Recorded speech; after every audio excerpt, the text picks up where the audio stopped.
Okay, good evening everyone. Let us get started. So, we have already derived and understood the model of a DC machine. We want to the describe the behavior of a DC machine mathematically. That is the mathematical model of a DC machine. Then that is described by these equations. Like the first one is the armature equation, where VA equal to LA dt plus RAIA plus EB, where LA is the armature circuit inductance, RA is the um, RA is the armature circuit resistance, and EB is the back EMF. Next, we have the another winding VF, or the field winding, where we are giving the input voltage VF, and it has certain inductance as well as resistance. So the KVL equation can be written. And third is basically the mechanical side equation, where the electromagnetic torque, assuming it is operating as a motor, electromagnetic torque supplies for all these things, like the inertial torque J d omega dt, B omega, that is the frictional torque, simplified model of a frictional torque, where we assume that the frictional torque is proportional to the speed, and the load torque, the torque that the motor needs to drive. Now we have certain relationship between the electrical circuit quantities and the mechanical circuit quantities. So we have the field circuit quantity, the IF, that is the field current, that basically comes in both the equations as a multiplying factor. So it comes because IF is directly proportional to flux. If we assume that there is no saturation in the circuit, so IF and flux per pole, those are proportional to each other. Now, induced EMF EB, that appears in the armature circuit, and that is dependent on the speed. So speed is a state variable in the mechanical circuit. You can see that the differentiation of speed appears in the mechanical circuit, mechanical model of the motor, but it reflects in the electrical circuit as back EMF. So EB is some constant times IF into omega, and again TEM, electromagnetic torque, that is dependent on electrical circuit quantity, the armature circuit current IA, and I multiplied by IF into K, that is the electromagnetic torque. So these are these equations, these differential equations model the represents the mathematical model of a DC machine. Now we also saw how to get them, like how to get the parameters. So in this case, all the rectangular the quantities which are inside the rectangular blue box, those the values of um, those quantities do not change significantly with time, and they are called as the parameters, whereas we have different variables. All other things are the variables whose value change can change throughout the operation of the motor. And we have three differential equations and two static equations, or in other words, three dynamic equations and two static equations. What do you mean by static equation? Where there is no dynamic term like differentiation or integration. So if we know input at any point of time, we know what is the output. So if we know speed and field current at any instant, the induced EMF is directly proportional to that. Again, if we know current and field current at any instant of time, we know what is the electromagnetic torque at that instant. But just see, even if we know the torque and say omega, and say that load torque, we do not know what is going to be the omega value at that instant, because there is a dynamic term, the d omega dt. So only the present instant torque value is not enough for you to give what is the speed value at that instant of time. So those quantities are also called state variables, like whose differentiation is being taken. Anyway, we'll discuss that in details in the next class when we'll go to the discussion of system theory, a brief discussion on systems theory. Now, today, let us try to see the MATLAB Simulink implementation of these differential equations, and we'll try to get certain insights from those by solving the model. So let me go to the MATLAB. So here you can see I have listed in a MATLAB script, I have listed all the parameter values. So LA and RA, these are the armature circuit inductance and resistance.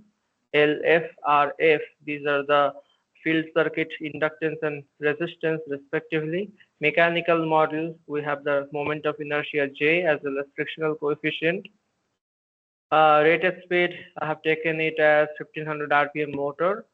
So the electromagnetic energy conversion, we need to have, so basically we have three things. One is IF to K phi. So basically the flux per pole. So flux per pole is proportional to field current, whatever is the constant relating them. I have indicated the value here.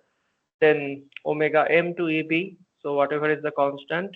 So this is the K value, and again IA to TE, this is the constant. So basically it means TE by IA, this is the value for that. EB by W omega m, this is the value for that. And again K phi by IF, the value is this. Now I've considered a fan load where the load torque is proportional to speed square. So if I consider that the motor is running at rated speed while delivering rated current, then from there I can calculate what is going to be the constant of that. Time step and stop time, those will come later. So these are the parameter values I have put in the MATLAB script, and if I run them, those values basically come in the workspace. You can see the values in the workspace. Now I will move towards the Simulink file. So our final goal is to develop some kind of a box, what I am highlighting here. The inputs should be the VF, the field voltage, and the armature voltage. So these are the inputs of this block. And what are the outputs, or what are the quantities we are interested to look at, interested to see? The first variable is IF, the field current. Then IA, the armature current. EB, we may look at it, although it may not be possible to measure it when it is the machine is running and there is some current in the armature winding. It may not be possible to measure it, but still I have outputted it from this block because it is simulation. We can do that. Then electromagnetic torque, again, this may not be directly measurable, but I'm looking at that. And also omega m, this is another variable that is directly measurable, the mechanical speed. So load torque, you can see that it is another input to the system, but it depends on what is the instantaneous speed if we consider it to be a fan load. So there is this constant KL. You can see that I have already run that MATLAB script. So the value basically appears in the workspace and the value reflects here also, if you are able to see. So the value, whatever I had put there, appears, basically gets assigned to this block. And I have written a small MATLAB function that takes into the KL value and the omega m, that is the speed value, and the load torque is calculated by KL into omega m square. So this small MATLAB function basically takes care of the load characteristics, or the description of the load characteristics. So let me go inside this DC machine block. So let me start with this box, that is the field circuit. You can see the field circuit. So if I go to these differential equations, we have three dynamic equations. So we will have three things, and these things, the last two static equations are basically electromechanical energy conversion equations. So those also we'll discuss. So first one, let us go to this field circuit, where the input is Vf, the field voltage, and output is If, the field current. Now, if I go into this, it is as simple as this. We have Vf as the input. We have a summer block, plus minus. So If into Rf, that is If into Rf, that is getting subtracted here. That is getting scaled by 1 by Lf, that is the field inductance. And again, you can see that Lf, because the variable I had defined in in that MATLAB script and ran that, because of that, the value has actually come here, 0.2. So if I go back to the MATLAB script, LF value I have put it as 5 Henry. So 1 by 5 is basically 0.2. So then this is the integrator. So integrator gives its output as the field current, which basically which is used to calculate the uh, IR drop there. Now in integrator, so all these things are a constant gain and summer blocks, but integrator has some settings. So if I go into that, it is important. So there are many things given here. Let me, okay, the text does not increase, so there is no use of that anyway. So for all the integrations, we have to define some initial conditions. So that is the most important thing as of now. Other things you can neglect as of now, but you can go through the help of this block, which will basically describe what we mean by all these things. So it will describe what this block basically does. So you can read it and implement whenever you need some more action out of your integrator. But the most important thing as of now is the initial condition. We have to define the initial condition as 0, because when we are starting the simulation, then or when we are running the motor, when we are starting the motor, the IF is 0. The field current at that instant is 0. So that is what we are defining in the initial condition portion. Now that's all, the IF. So this is the input VF, and this is the output IF. So let me go back to the original one. So this is the field circuit block. Next, let me go to the armature circuit block, where you can see that we have three things. One is VA, the output is IA, the armature current, and another thing is coming as the EB. That is coming from somewhere else. We'll go to that place later on, but just to implement the equation, if I go inside this armature circuit, VA is the input. First we subtract the EB, that is the induced EMF. So VA minus EB. We subtract IR drop, that is IA into RA. We subtract that in this subtraction block. Then whatever we have, we divide that by LA, that is the inductance of the armature circuit. Again, we do an integration. Initial condition is set at 0. That is when we are starting the simulation, the armature current is 0, and the output of the integrator is basically IA. That is the output of this armature circuit block. So this is about this armature circuit block. Now let us go to this one. Let us go to this mechanical plant. Mechanical plant, you can see that the load torque that is coming from somewhere. This is one of the input to the DC machine block. So whatever is this TL, that is directly coming, and that is going to the mechanical plant. Its work is not anywhere else. So the mechanical plant, one of the input is TE. We'll see from where it is coming, and the output is omega M.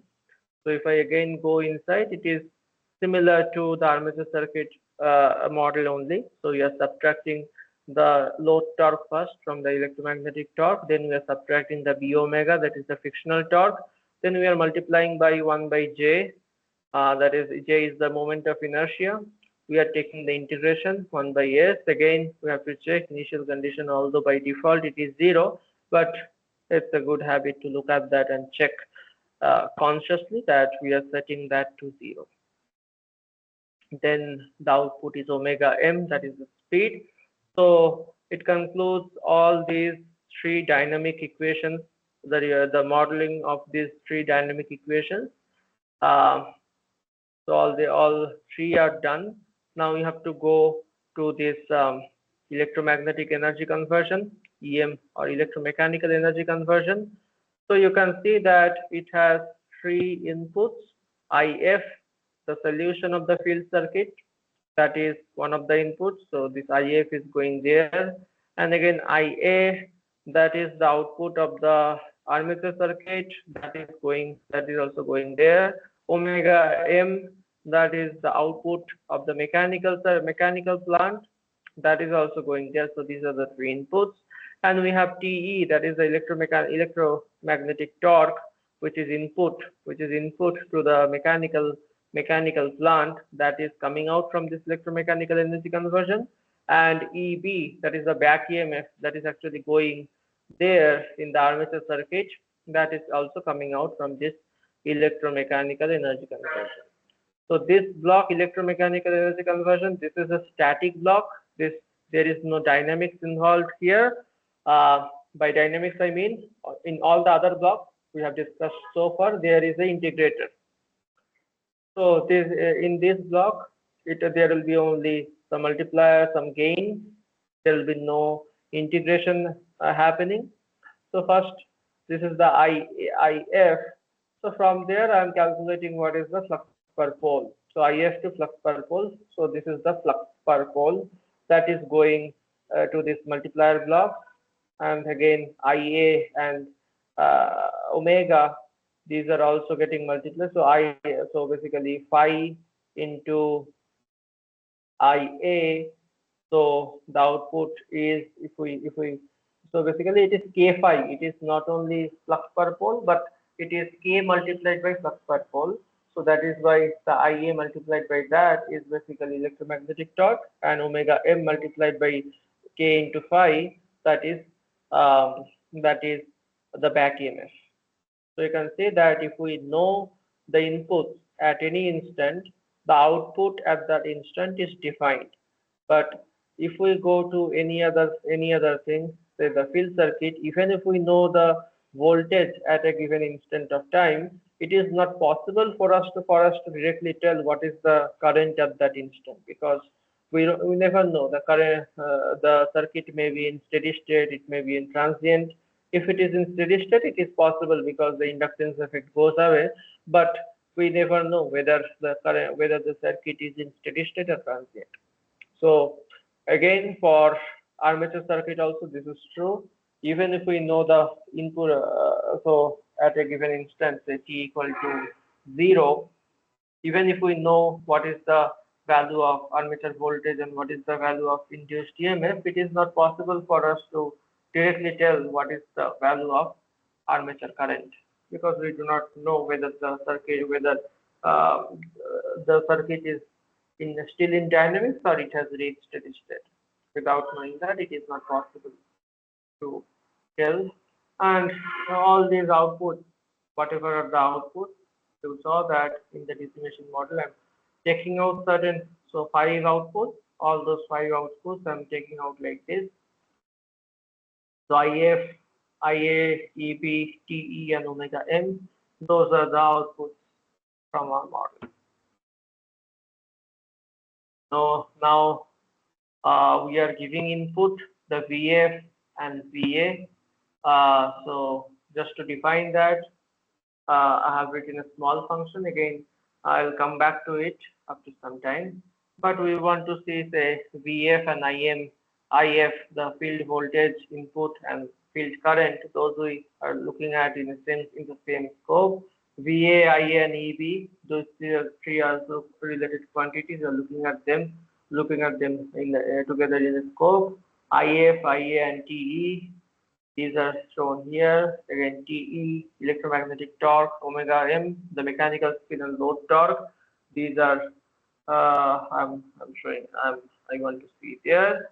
And if I want to see some XY plot, say torque versus speed plot, then for that I have kept this XY graph where X input is omega M and Y input is electromagnetic torque. Now, this is all for the motoring part, or this is a model of our DC motor because we see that VF and VA, these are the inputs. These are the inputs to the system. Now, if we want to go and check the settings, so we need to go to modeling. In model settings, if we go there, then to start with, it is good to start with fixed step solver, and the solver with solver is solving that. So there are many. You can also go to the help to understand what is happening, what are all these solvers. But I'm selecting for automatic solver selection, one of them. So basically what is being done is the integration, how the software is doing the integration. So all these different options, they do the integration in different ways, in different numerical methods. So if you have taken a course on numerical methods, you may already heard these terms like the Euler method, extrapolation, backward Euler, forward Euler, Runge-Kutta, all these things you might have already heard. So I'm not going into that. So I'm starting the simulation at t equal to 0. The stop time is another variable, t stop, that I have already defined here at last, that a t stop. So it is 30 seconds for this case. Now, because it's fixed step, you need to define the fixed step size. That also I am defining it as t step, that is the fixed step size. So basically, at what interval of time the software does calculation for the new one. So say the t step, what is the t step? I have defined it here. T step I have defined it as 1 millisecond. So first at 0 second, software will calculate and take the initial conditions. At 0 second, IA will be 0, IF will be 0, and omega will be 0, because the initial condition of all the integrators is 0. Then the next solution, the software will do at t equal to 1 millisecond. Next solution will be done at t equal to 2 milliseconds. So in that fixed step size, with that fixed step size, it will do solution for all time instance from 0 to t stop. That is the end thing, the 30 seconds that I have put now. So while you are doing simulation, you have to be so you need to choose this step size judiciously, like whatever is the time constant of your system. So you have to look at if you're simulating an entire system, then you have to look at the time constant, the fastest time constant of your system. So let us now start calculating the time constants of these three things that we have. So armature circuit time constant is LA by RA. What is LA by RA in this case?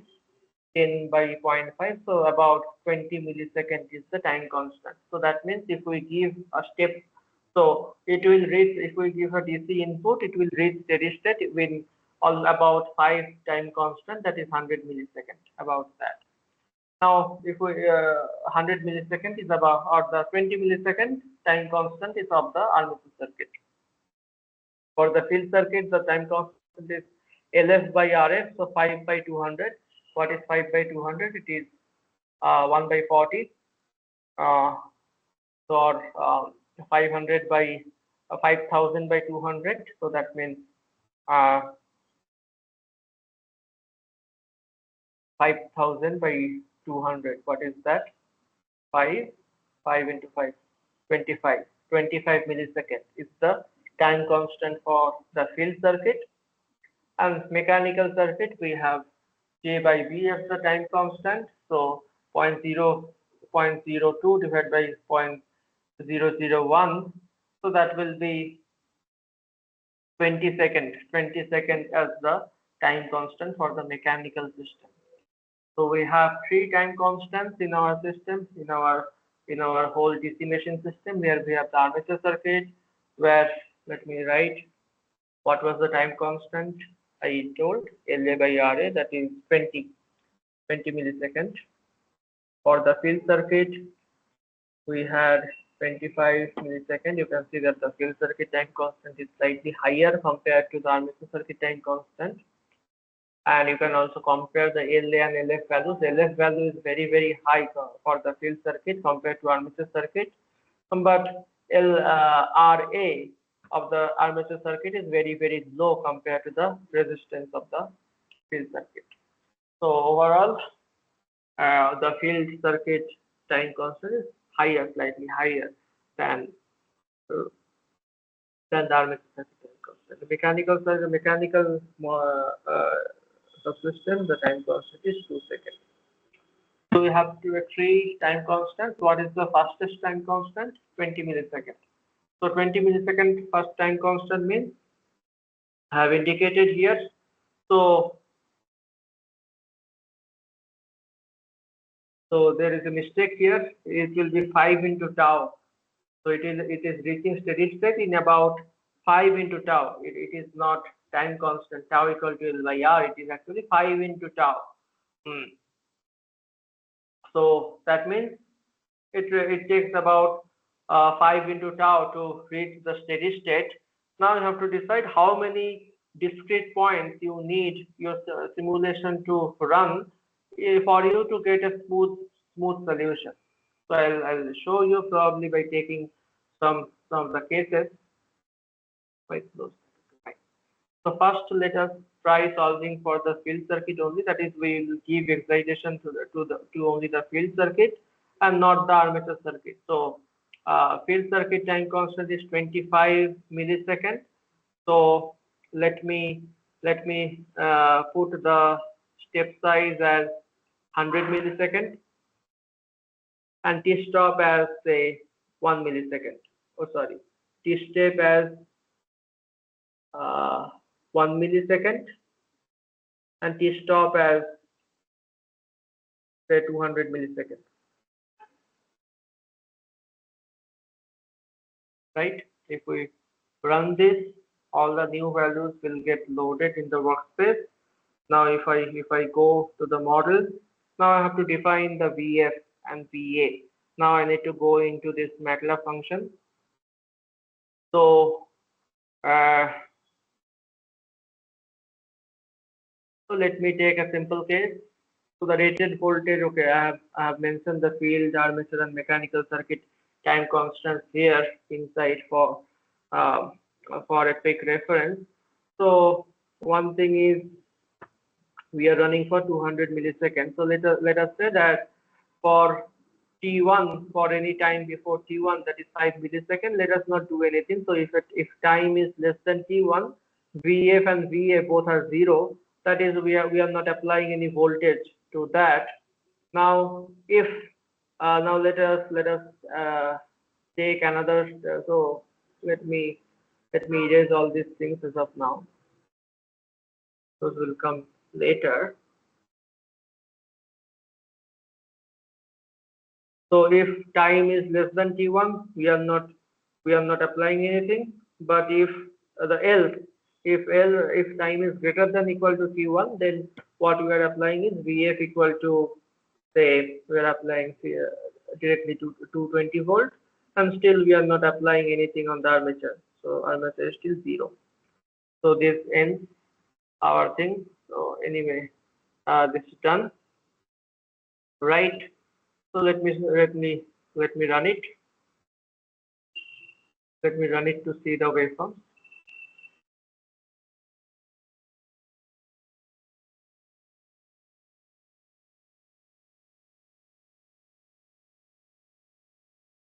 that in the simulation is done.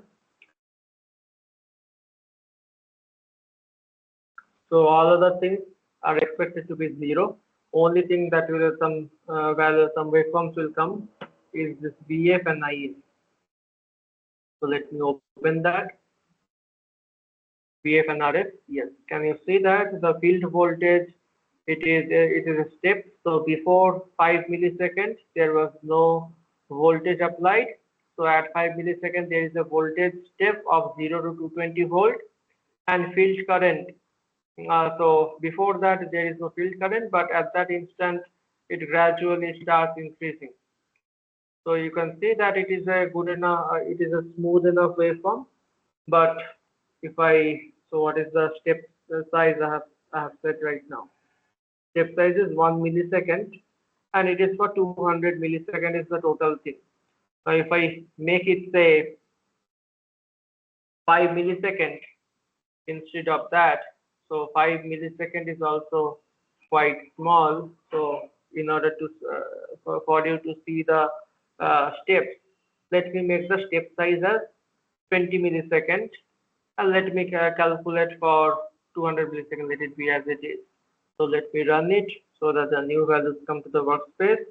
And again the DC motor model. Let me run it. So now let us go here. So can you see some? It is not the smooth waveform that it had. So okay, first you can see that from 0 it was at 0 time equal to 0. It was 0 voltage. Now the next time instant, because the step size is basically 10 millisecond. So at 10 millisecond it has already exceeded the T1 equal to 5 millisecond that I had given. So at that instant, the time at the voltage is increasing to 200, to 220 volt, whatever. So for that, so you can probably see that the current waveform is not actually smooth, but it is, there are many discontinuities in that. If I further, so let me say I increase this T1 to say 30 milliseconds.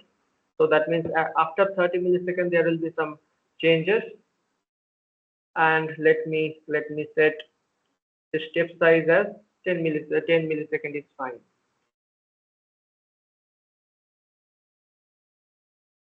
So now if I run it, you'll be able to see that yeah, at 20 milliseconds it was still 0. At 30 milliseconds it has actually reached to 220 volt. So it is not, it is joining, actually these two are the two discrete points, and actually it is just a joining line. There is no some, it is not a ramp, it is just a joining line between the two endpoints. And you can see that the current, it starts at this instant it is still 0, and after that this is the first point where it got calculated. So this is the point, again this is the point. So at every 10 milliseconds a new solution is being calculated. So just to see the discontinuity more clearly, let me make it as 20.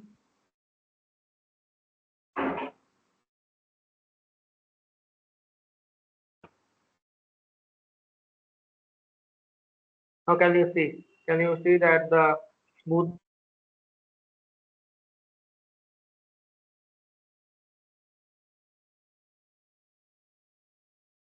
of the system? It is almost equal to the time constant of the system. So you will not get sufficiently good result if you increase your time step so much. So it is always good to reduce or keep it at least 1/10 of the time constant, so that within one time constant there are at least 10 points. Or if you can allow some simulation time, you can also reduce it further. So I'm keeping it at 1 millisecond, and you can see that um, For this case, the voltage, the current waveform and voltage waveform, they are quite smooth. And I actually want to put a step, give a step change in the voltage, so that is actually getting implemented more closely in this case because the step size is quite small. Anyway, so if you calculate the time it took to reach the steady state, you will find that it is approximately 5 into time constant. I'm not going into that. But you can see the other cases, the armature voltage, armature current, back EMF, all these are 0. And similarly, only IF will be there. Only IF is there because IA is 0, so torque also remains 0. And similarly, electromagnetic torque, there is nothing, speed also nothing, load torque, there is nothing. So all these again will be zeros. So now let us go back to this same case, and instead of giving some field voltage, after T1, let me give some armature voltage. Armature voltage again, the rated voltage is 220 volt, and field voltage I'll keep it as 0 run, because the armature time constant is 20 millisecond, and already have put time step equal to 1 millisecond, so it is good enough. So let me go forward in solving, running this. So VF, IF in this case both are 0 because I'm not applying any field voltage. But okay, so here you can see that armature voltage I have given a step change of from 0 to 220 volt. There is no back EMF, and armature current has increased from 0 to about 400 400. What is the volt? What is the value? Can be seen using cursor, but it is supposed to be 220 divided by the field armature circuit resistance, that is 0.5, so it is 440 amperes. But if you remember, whether I have written it, I don't know, the rated armature current is not this much high. The rated armature current, I think I have not written here, but the rated armature current, you can understand that it will not be 440 ampere, but it is coming. So why? Because this point I have discussed a few classes ago, that the armature voltage is not meant to be dropped across the armature circuit resistance alone. So the IR drop in the armature circuit is a very small fraction of the entire armature voltage that you are applying, but the majority, where the majority actually goes in the back EMF. And because there is no speed, so back EMF is 0. So suddenly you cannot apply a very large armature voltage to your armature circuit. Only after the speed has sufficiently increased and you have given some field excitation, the field current also, then only you can apply the armature voltage. Otherwise you cannot. Otherwise there will be a very large current that will be flowing through your armature coil, which may, if flown for a sufficiently large amount of time, it may burn your armature coil. So yes, so these are the things done separately, the armature winding and the field winding. Now let me go back here. Now the proper sequence in which anything should be done is the machine is stopped. Then we are not applying anything. First we apply some first. So let me erase this one or comment this one out. So we'll apply before T1, we are not applying anything. VF and VA both are 0. So if we'll introduce this one, if time is greater than equal to T1 but less than equal to T2, let us apply some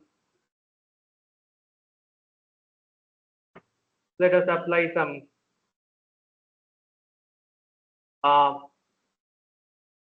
Let us apply some armature field voltage first.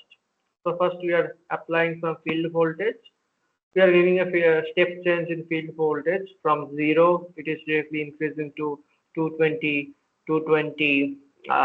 volt, but armature voltage is still 0. And now after sufficient time has been allowed for the field current to increase. So first thing we are giving at 5 millisecond. So 5 into field time constant is about 125 milliseconds. So about after only 130 milliseconds we can apply something. So let me put it as T2 equal to say 150 uh, 150 milliseconds, right? 150 milliseconds. So between 5 milliseconds to 150 milliseconds, we have only some field voltage applied across the motor. So after that, after T2, after we have increased it from T2 to some other time. So what we are doing is we are ramping up the armature voltage. We are not directly increasing it to the rated voltage. We are not giving a step change. We'll see what happens if we give a step change. But if we are doing a ramp change, so how we are doing a ramp change?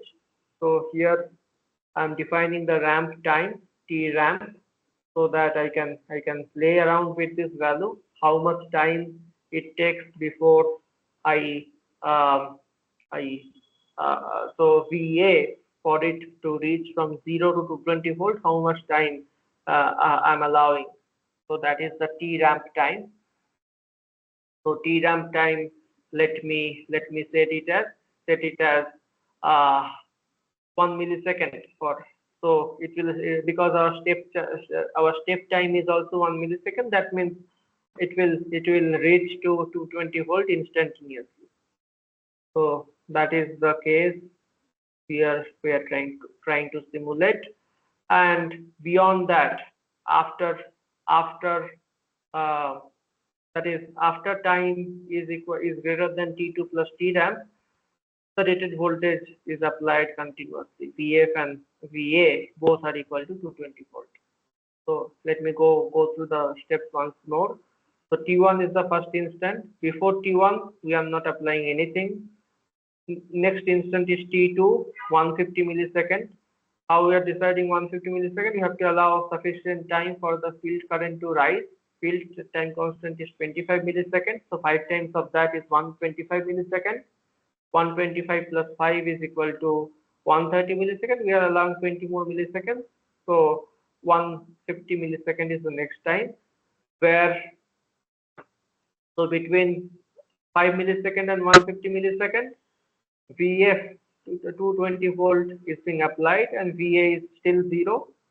Now we are defining some ramp time, that is the time it takes for the armature voltage to rise from 0 to 220 volt. Now I am giving only 1 millisecond, that is equal to step time. So it will seem that it is increasing instantaneously um, with a step. So after this, in this duration, the VF is 220 still, and the VA is basically ramping up from. So you can, this is just a y equal to mx plus c equation. You can write it yourself also. And beyond that, after that time, this is 220 volt and 220 volt. So this is the condition. So now I have to increase the stop time of my simulation too. So let me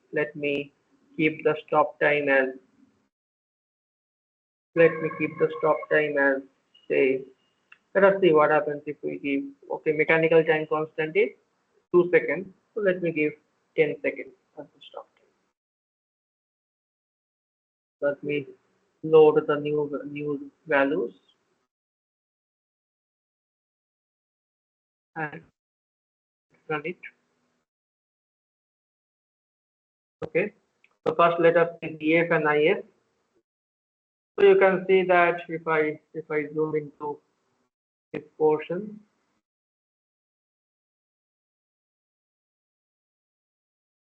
you'll be able to see that about 5 milliseconds, there is a step change in field voltage, and the field current is increasing uh, as a first order response, as we have seen.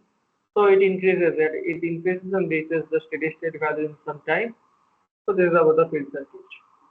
Now let us see what happens in the armature circuit. Armature circuit, let us see that. So this is the armature circuit. So at after some time, what is this time instant? I had put about 150 millisecond, I think. At 150 millisecond, let me use the cursor.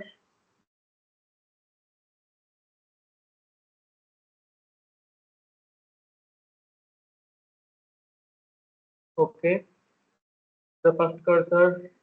So T1, the time is about 150 millisecond. At 150 millisecond, there is a change. There is a step change in the armature voltage, while the field current was field current had already reached the steady state. So at that instant, you can see that because we are directly applying the total armature voltage as a step. So there is a huge oscillation in the armature circuit. So there is a very high peak. It has reached about 150 ampere, and because of that, the back EMF, that is the speed, is also rising very high. So the torque has also increased to very high value simultaneously. But this case is not recommended, because uh, if you increase the current, if the current actually increases to that high value, high limit, then your wire will basically burn out. So this is, although in simulation nothing burnt or no smoke came out, but this is a very dangerous thing that we had done. We had applied armature voltage as a step. So this is not a practical thing that we should be doing when we are actually running a motor. So for that, what we do, we generally Samrat, I have we one doubt. generally okay. Yes. See, for some period of time, the current become negative, which means that the motor is delivering the power. Yes. Something is wrong here. It is something doing with the mechanical time constant or anything like that, because usually it will not happen, but this is So going why to the it will negative not state. happen? So it is not a practical case that I have done also. So what is happening is your speed has increased to that high level. Then after that, it is actually flowing back. The current is actually flowing back. So yeah, you are right. Unless we allow the current to flow back, it will not flow back. If if we have connected our motor with a unidirectional source, that is, it does not allow current to come back, it will not happen. The current will not go to negative. But here in simulation, there is no such thing. So if it is required, the current can go negative. So that is why it's going negative. Nothing else. Okay, okay. So what is happening is, it is basically the speed has increased to that high value. So naturally it is going into, so speed is current has been reversed, so that there is some negative torque that reduces the speed. So that is what you can see, the current has reached negative. So that negative current produces negative torque that basically brings down the speed to the rated speed, so that finally steady state is reached, right? So but this will happen only if you have a bidirectional source. That is, there is possibility of current flowing backward. Unless otherwise, it will not happen. Your armature circuit will simply burn. So let us look at the other things also. You can see that the field current has reached steady state long ago. We have given anything in the armature, and only after it has reached steady state, then only you have given this armature current, and you can see torque has reached to so high level, 200 Newton meter, very high level. So it's a highly impractical case that we have simulated, and if you do this in practice, your motor will not rotate. It will just start and it will burn. It will burn. That is what will happen. And so the electromagnetic torque. So this is what you can see. Here you can see what you were asking that time, whether there is some negative torque. So you can see that electromagnetic torque, because that is proportional to current, it has reached very high value. So that means the speed has also risen, and load torque is actually proportional to square of speed. So that is directly decided from this angular speed itself. But after it has reached a certain value, very peak value, it has to come back to the steady state level.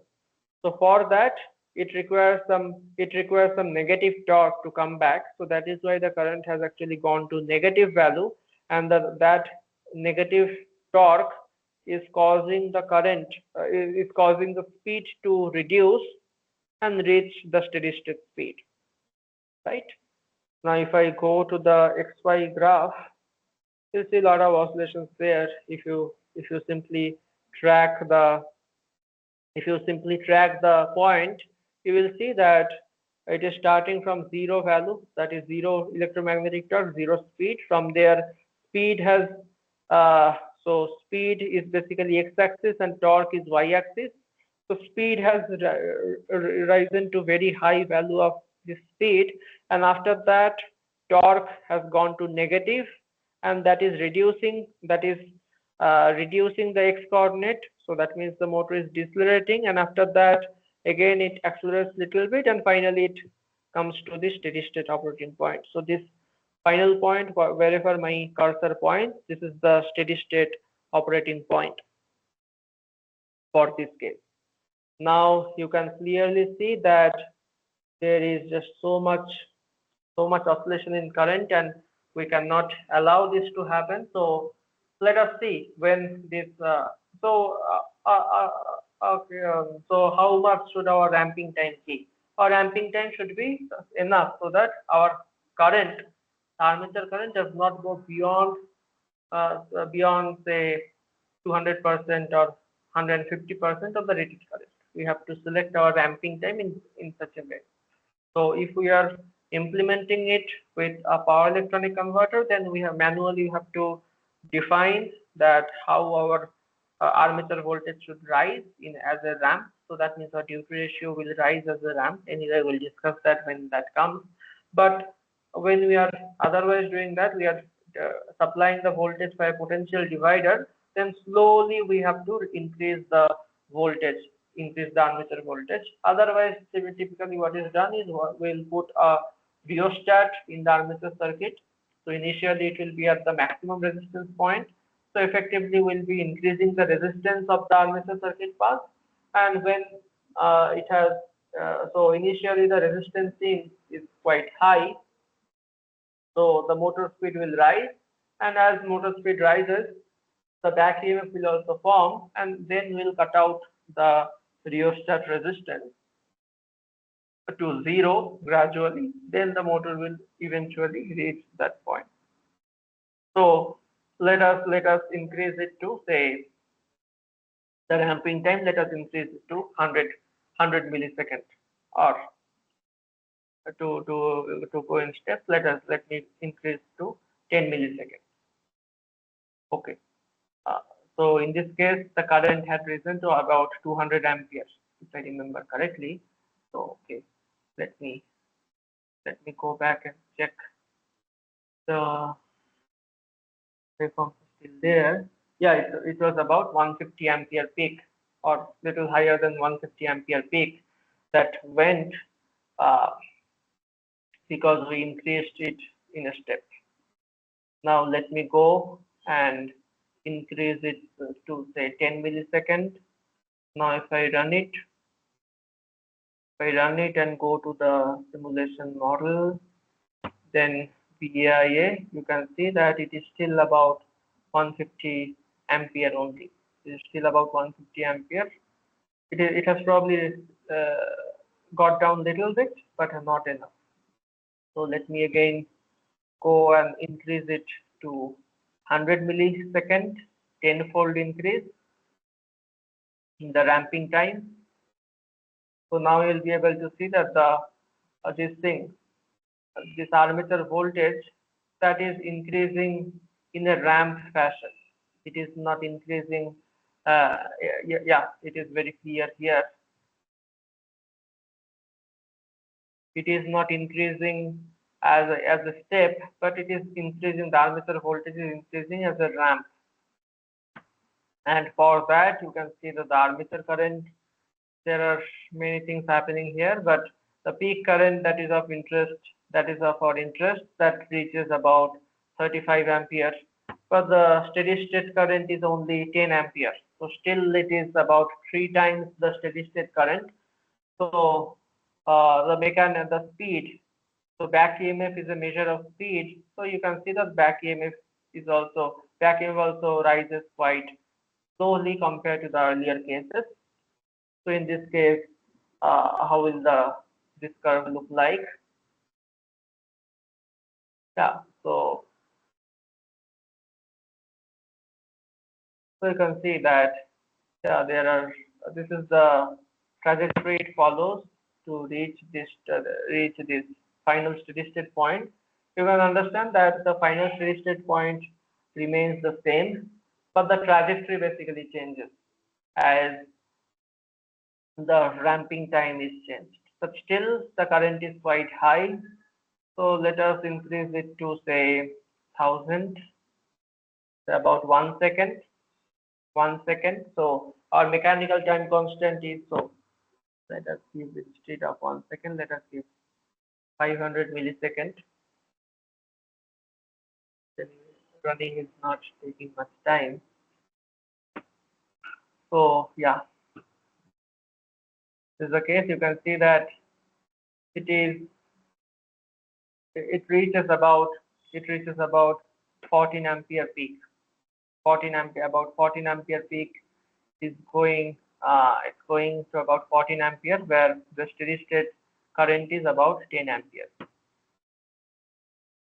It's quite uh, visible here. So initially what happens is, initially there is no back EMF, so it increases quite fast. Then speed also starts increasing, and armature voltage also starts increasing. So armature current is slowly increases, and after speed has reached almost the steady state value, then uh, there is again some kind of peak, and then it comes up.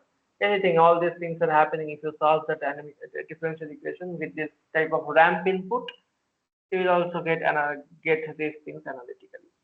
Now let us see the XY curve. Yeah, the trajectory, the final steady state point is being reached somewhere somewhat like this, right? Now let me increase it to say 2000, exactly equal to the mechanical time constant. Let me see what happens.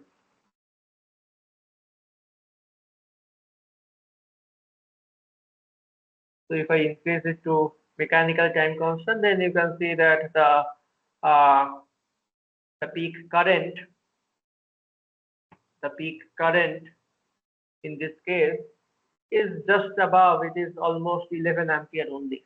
It is just above the rated current. It is not going to values like 200% or 150% even.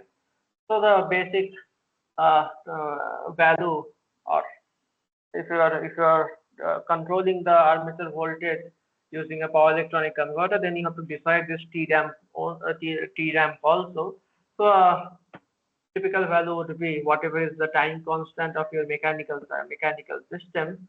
You increase it. You take that much time for the armature voltage to rise from 0 to the rated value. That is a safe consideration. So you get, I think you got several insights from whatever uh, things I have provided, I have shown. And in this case, if you see the torque speed characteristic, the torque speed trajectory, then you can see that actually um, it is quite smooth and the current or torque does not go above some limit.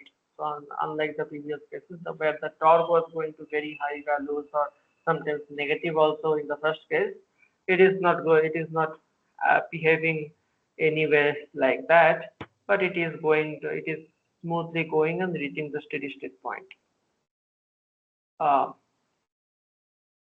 Now let me do something. So let us say we have reached T ramp with 2 seconds. Okay, we have increased it. So let us say VA, the final value is not 220 volt that I have given. So let us say we have reached up to 220 volt. We have given 220 volt and the motor is running at some time. And let it run for some time. Let it run for some time at this condition only. After so let us say what the condition that I am trying to simulate is, say, okay, where is that? Yeah. So at initially we are increasing the field current. Where is that plot? Yeah, field current and armature current plot basically can be seen here. So initially you are in the first after the first 5 milliseconds we are increasing the field current to its rated value. Then armature current, after some time we are increasing it as a ramp in about 2 seconds. We are increasing the voltage value of the armature circuit voltage to 0 volt to 220 volt, the rated voltage, so that the speed and torque is at the rated value. So the speed and torque, the electromagnetic torque has also reached its rated value. The angular speed, it is running at about the rated speed of 1500 rpm, and the load torque, it is delivering the rated load torque. That is the condition. Now what happens? What happens if we suddenly suppose we want to reduce the speed? For reducing the speed, typically what will you do? We will reduce the armature voltage. If we reduce the armature voltage, then you will be able to see so let us see what happens. So up to some time, so let it run for some time. Else if so time is greater than equal to the last time for uh, basically it should be greater than equal to this time, and it will run at steady state up to say T3, a time instant called T3, which is whose value we are going to define here. So say T3 is the 5 seconds. So till 5 seconds, nothing will change. Till 5 seconds, these values will prevail. Now after 5 seconds, what let us do is let us reduce this armature voltage as a step to 100 volt. Let us see what happens.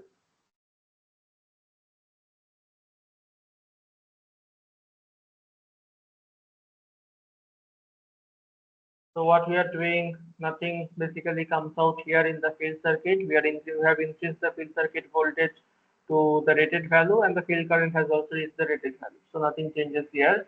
The armature voltage circuit, something happens. Very interesting things happen. So what happens is, okay, let us first look at this before 5 seconds. So before 5 seconds, whatever things we have seen, so we should give a ramp to the armature voltage with a time duration of 2 seconds. So the current slowly increases to the rated value of 10 ampere, and the back EMF, that is the speed, also reaches to the rated value, the rated back EMF corresponding to the rated speed. So it has reached. Now what we are doing after that? After that, here at 5 second instant, suddenly the armature voltage has been reduced to 100 volt from 120 volt. So because of that, what is happening here? Because of this sudden decrease, you can see that the back EMF is higher compared to the, so back EMF here is about greater than 200 volt. So instantaneously the VA I have reduced it to 100 volt. So that means back EMF is higher than the induced or the input voltage. So for that, what will happen is the current will reverse.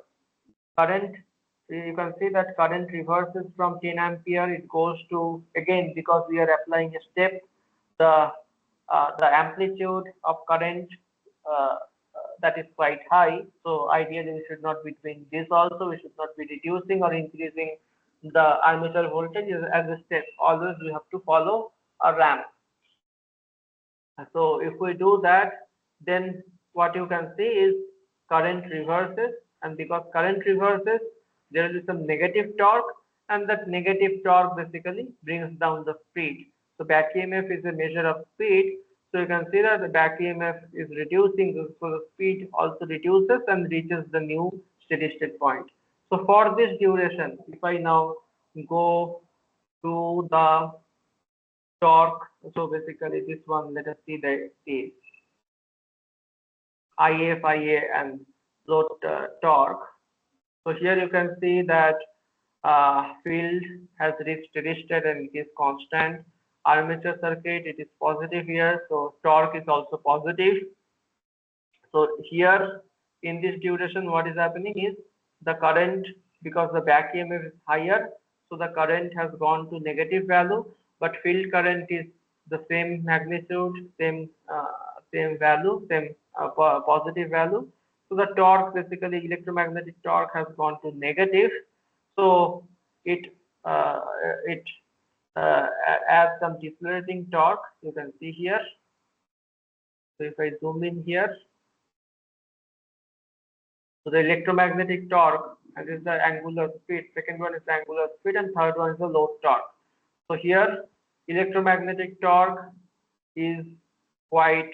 So electromagnetic torque basically goes to negative. Because of that, the angular speed basically falls, and it reaches the new steady state point. So if I now look at the XY plot, you'll be able to see that first, yeah. So first, this was our first operating point, about 150, 160 radian per second, and some 10 Newton meter approximately that. So this was the first steady state operating point. After some time, what happened is we had applied a negative. We had given a step change in armature voltage from 220 volt to 100 volt. Because of that, there was a large negative electromagnetic torque or decelerating torque. Because of that, the speed is reducing. You can see that the point is moving in the left hand side direction. That means the speed is reducing. Speed reduces, it reaches the minimum point, and then after that it again increases and reaches the next steady state point. This is the next steady state point. So if you basically, so this is one point, one steady state point, this is the next steady state point. If these are joined, you'll be able to see that these actually, this is nothing but that load line. TL is equal to K into omega square. So this is a parabolic line on which the initial steady state point as well as the final steady state point lies. So if I now do the same thing for more number of times, we'll be able to. So,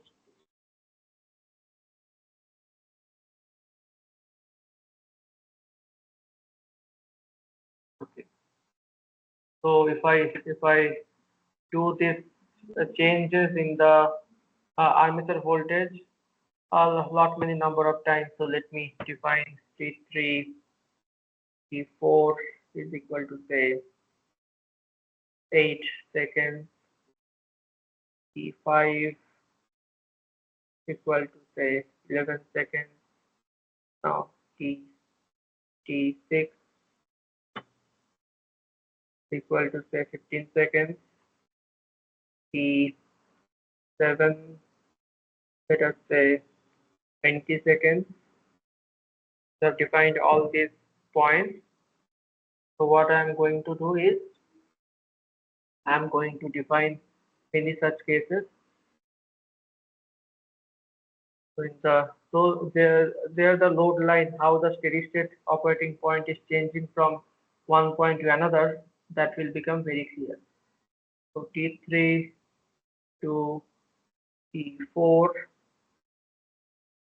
so T3 to T4, VA, let it be the same value, but here let me reduce it to 190 volts, right? It will be L safe. For similar conditions, we just copy paste.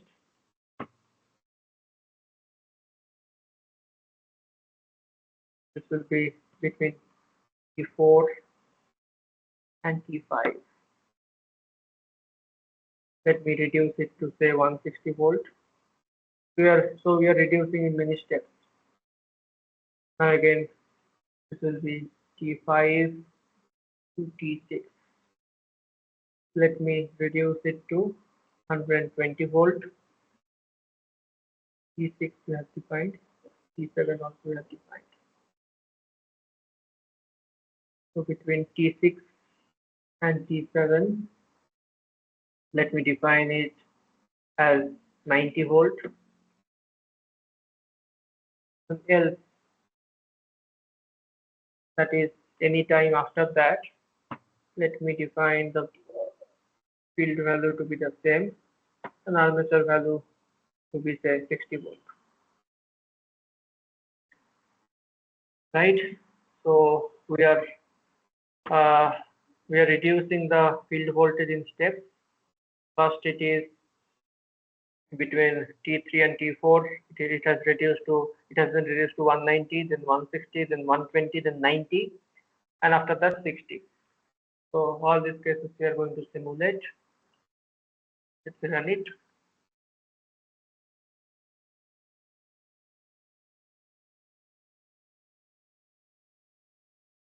Okay, so here again nothing changes in the field circuit. Armature circuit you will be able to see many such changes. Okay, I'm simulating till 10 seconds only. Let me increase that. So here I had gone up to 20 seconds. So let me set the stop time as say 30 seconds.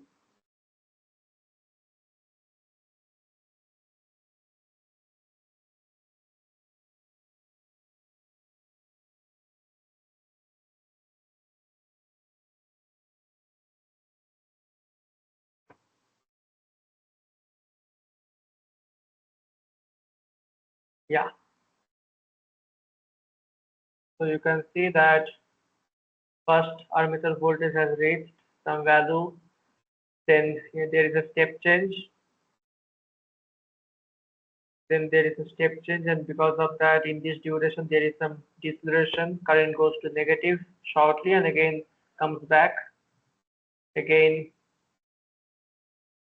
So this same thing, this step changes in the armature voltage system repeat after some repeated amount. So repeatedly after some time, and accordingly the voltage and speed, or the EMF and speed also reduces. So that will be visible in the torque speed waveform. So the electromagnetic torque reaches the rated value. Speed is also rated. Load torque is also some value related to the speed. After some time, electromagnetic torque goes to negative. That causes the speed to go down. And again, this is a new steady state. This is a new steady state duration.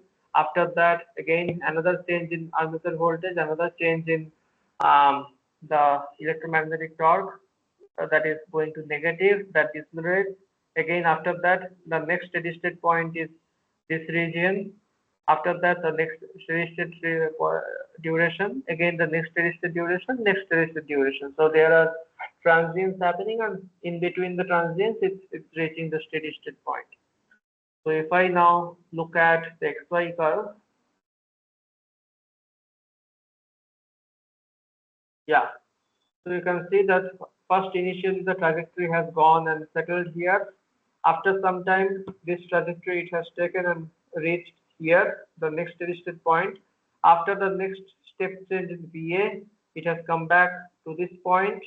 After the next step change, it has now come back to this point. Again, uh, the next point, next steady state point is this, as my cursor points out, and this is the next steady state point. So if you now, if you can probably now clearly see the trend in which the steady state points move from one point to another, and if these are plotted, these are joined, these points are joined. These are nothing but the load torque versus speed characteristics. So your steady state model tells you that uh, it will simply transfer from one steady state point to another steady state point, but how it will transfer, that is uh, told by this type of a trajectory that tells you that dynamically how does it move. It basically moves to negative torque that causes the speed to come down, and then it reaches steady next point. And similarly, the same phenomena repeats again and again to go through the go to the next steady state point and settle there. That's all for from this lecture. Is there any question?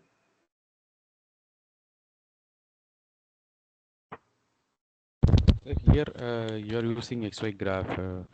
Is there any technical name for that graph?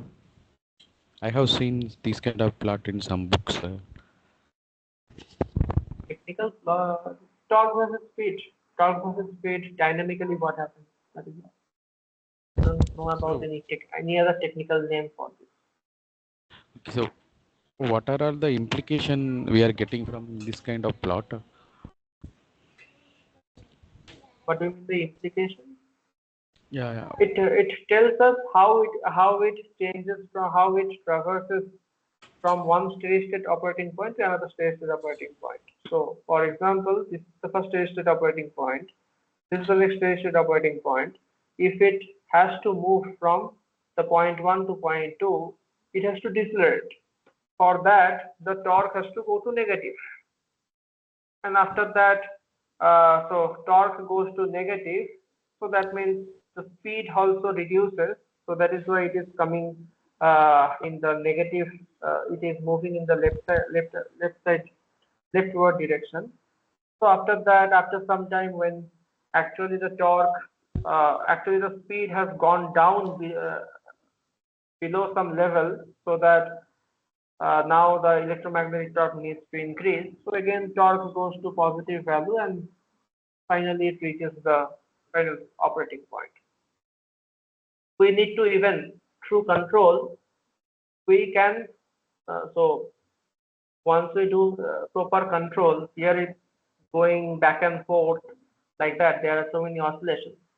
But if you do proper controller design and then suppose you give some speed reference, say whatever 1500 RPM, from there you are moving to 1000 RPM. If you give torque references and if you control your or you design your controller in a proper way, then it will not be uh, so much oscillation. There will be no there will not be any there will not be so much oscillation in these blocks. It will be more smooth. So it will go to negative, but it will go to negative and come back to positive more smoothly. There will not be going back and forth.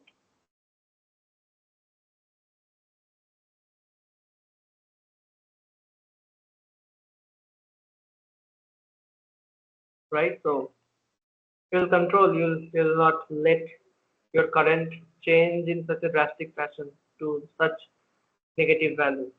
Will smoothen it. So your speed, if I go to speed, you'll be able to see some serious oscillations in speed. For example, this case. See, there are some undershoot, and after that it reaches the steady state point. But if you can um, if you can design a proper controller, then basically it can go as a first order fashion in a first order fashion from the initial point to the final point.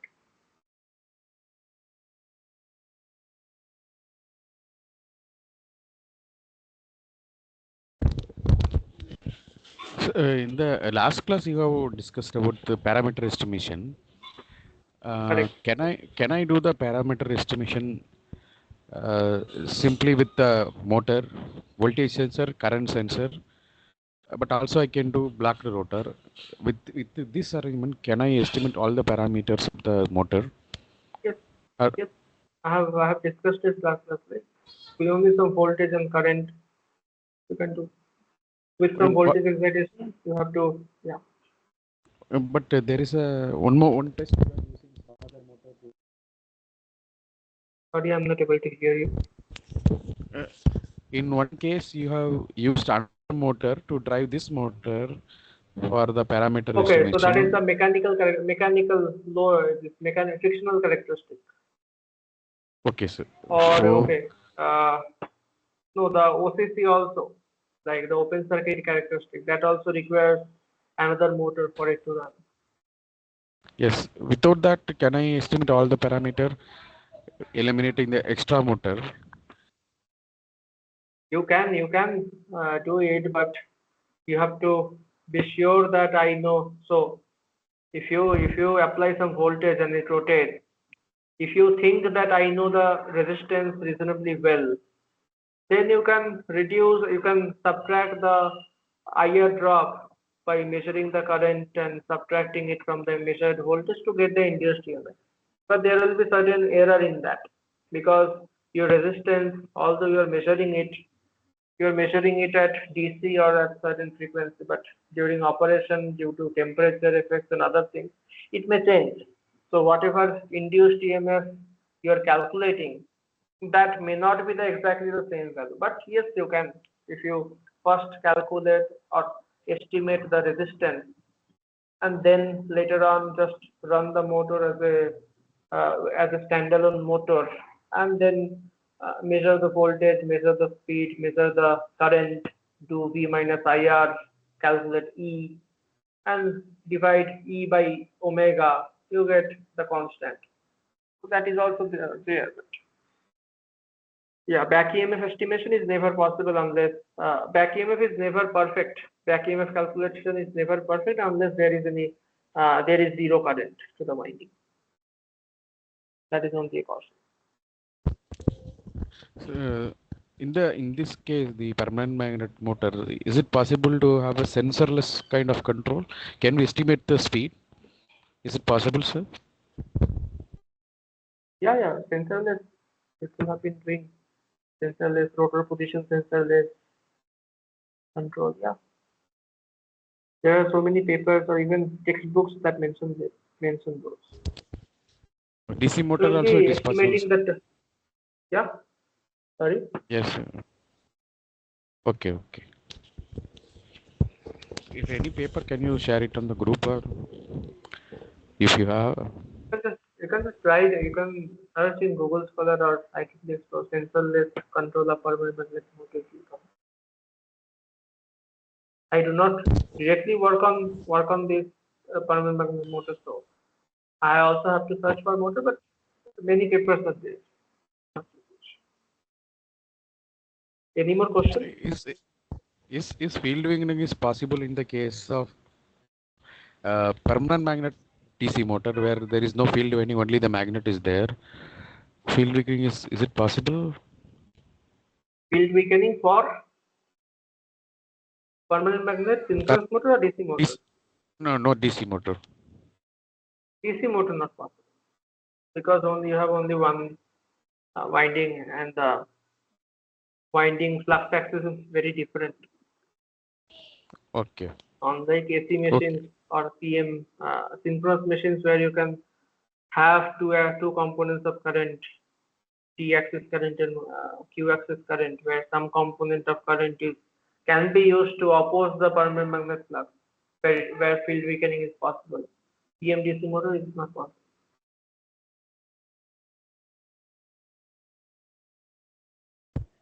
Okay, sir. Thank you. Okay, thank you very much. Let us stop now.